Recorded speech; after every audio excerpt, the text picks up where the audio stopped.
Ladies and gentlemen, welcome to the March Coronation Interactive Session.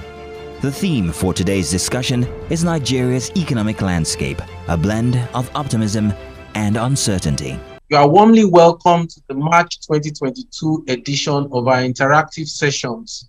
We'll be moving very quickly into our first presentation. Just give us some context into the theme of today's program, which is Nigeria's economic landscape, a blend of optimism and uncertainty. So to provide an outlook for the economy and to give us some of the big issues that we need to consider, please stand by as we welcome our next presenter. The latest national account, which was released by the MBS, shows that GDP grew by 3.4%, compared with a contraction of minus 1.9% in 2020. Now, this growth can be partly attributed to improved harvest, steady progress in stemming the spread of the coronavirus, minimal disruptions to economic activities, of course, CBN interventions, and then positive base effects. The oil economy contracted by about minus 8.3% year-on-year in 2021, and this is compared with a contraction of minus 8.9% in 2020. Now, going into the domestic, Nigeria's economy, we see GDP growth at 2.6% year-on-year. Our in-house estimates have considered output levels close to pre-pandemic levels. We did consider quarterly growth, and for those who know, the first quarter of each year is usually weak, and so we don't expect very healthy growth figures in Q1.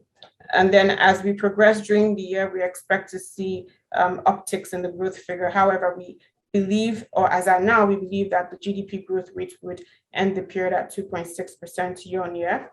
Let me make some quick remarks from my perspective. Let me start out by saying I am more optimistic about Nigeria and its development than I ever have been in the last 13 years I've been in the country. And let me outline quickly my reasons why. I mean, one is the economy is actually much bigger than we think. The official numbers from the NBS, about 200 trillion naira annual economy in the fourth quarter. I think understate the economy, perhaps by as much as 25%. We're going to have a rebasing. But we have a bigger economy than we think. We have more economic activity than we think. We are just not capturing it with our ways of other aspects of the economy. Now, the Ukraine-Russia war, if you like, has its own effects on the Nigerian economy and the global economy. As you can see, oil prices have shot up.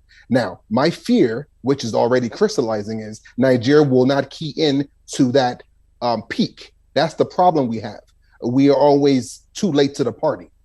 As a result of that, we probably wouldn't benefit from the yields of this.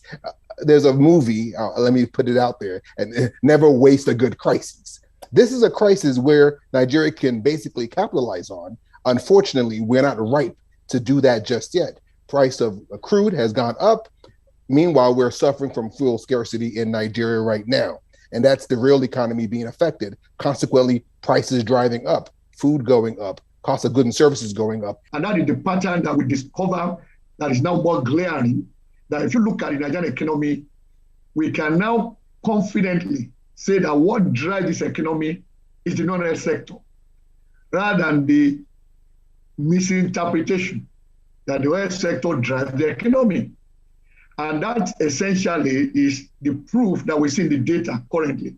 Now, if you look at that as well, certain things happened in 2021 that I want to draw our attention to. Yes, indeed, we've seen the pattern in the last 10 years of certain sectors of the economy accounting for between 77 and 82% in terms of contribution to our GDP. 6 of them, agriculture, we have there ICT, trade, manufacturing, mining and quarry, and of course, real estate. Now, if you take those 6, that gives you a pointer as to where most value is being created out of economic activities in Nigeria. That's on the one side. Now, the other side of the pendulum is the oil sector, which incidentally has repeatedly accounted for less than 10% in terms of contribution to our GDP. And that has been the major challenge of managing this economy, what we call the disconnect. And so over the years and decades, what we say is that the time when oil price was favorable to Nigeria, what did we do with the revenue? Did we use it to actually support growth in the non-oil sector? We missed that opportunity severally, okay? So in looking forward, therefore, and this is where my optimism came from, it is now obvious to everybody, government, and of course the private sector, that what drives this economy is the non-oil sector. It's been a very interesting session. I'd like to use this opportunity to thank our panelists. I mean, it was a very engaging session, from Dr.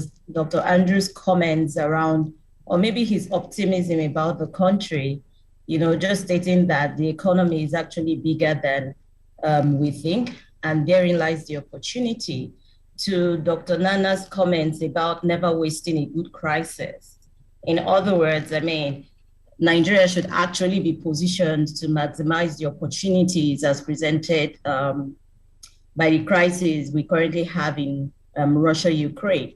And then lastly, down to Dr. Adedipe's comments on just basically reiterating that the non-oil sector really largely drives the economy.